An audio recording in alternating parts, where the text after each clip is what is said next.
let's take a look at finding the vertex and also finding what's called the standard form, also called the vertex form of a quadratic equation.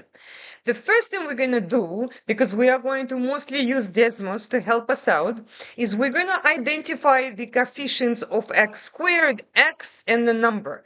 These are called A, B, and C. Let's see if we can open the Desmos Scientific Calculator. We're going to open it in the sidebar. And then we're going to look at what is A. A should be the number in front of x squared. In this case, it's 4.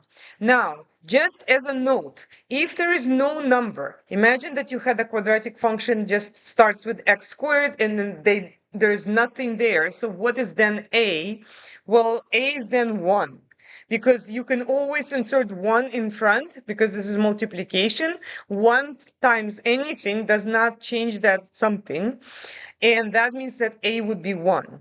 If you see a negative in front of your x squared, then your A is going to be negative 1. Okay? But for us, it's pretty clear that A is 4. B, now another mistake that sometimes people make is that they disregard the sign.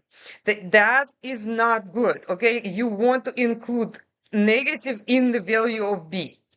Now, C in this case is 9, but I actually don't need it for the vertex, and I don't have to enter it. Let's see what is going to be the x coordinate of the vertex. This is called H. H, the formula for H is negative B divided by 2A.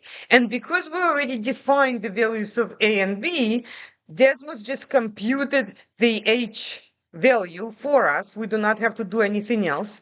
When we type the point, we're just going to say H, comma, and then we're going to compute something called K, which is the Y coordinate of the vertex. How do you do that?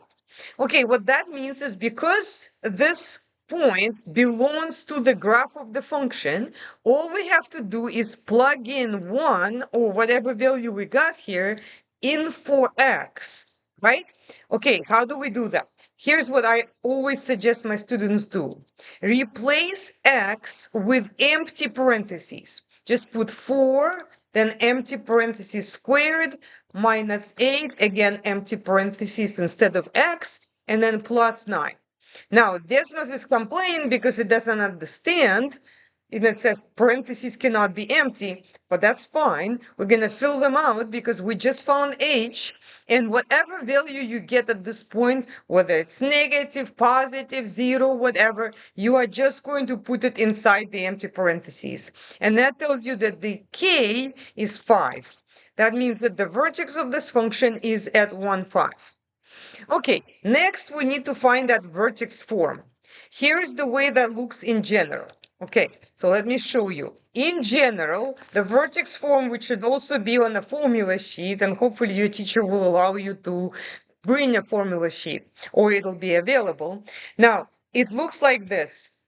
A multiplied by x minus h, then squared, then plus k. Okay, now let's substitute everything we know. What is A? A again is the number in front of x squared. I'm going to put 4. Then x minus h. Well, this number right here, that's h. And then this is k. H is the x coordinate of the vertex. Now, be careful if the x coordinate of the vertex is negative. For example, if at this point h was negative 1, then over here would actually be adding, right? Because subtracting a negative is the same as adding. And then plus k. K in my case is 5. Also, if k was negative, you would just add the negative, which means subtract. But in my case, I'm adding. Okay, once I got this form, which is the answer to this blank right here, I always recommend checking your work. Is this right? Because if you were to expand what you see here, you should get the original expression. Okay, now how do I expand x minus 1 squared? There are two methods. One is using the formula for binomial squares. It's like you square the first number, and then minus 2 multiplied by the first number and the second one number, and then plus second one squared. If you don't remember this, this is what I'm talking about. This is the formula. That's called binomial squares. However, if you don't remember, just remember that x minus 1 squared is the same as x minus 1 multiplied by x minus 1. And then you can just FOIL that.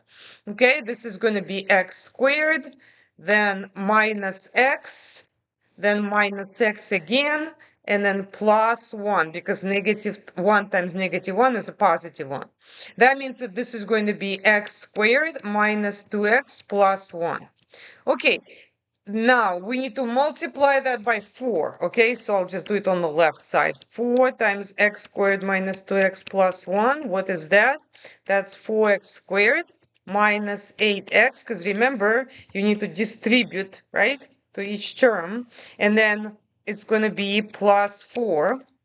But we also have that plus 5 here, so then we're going to add 5.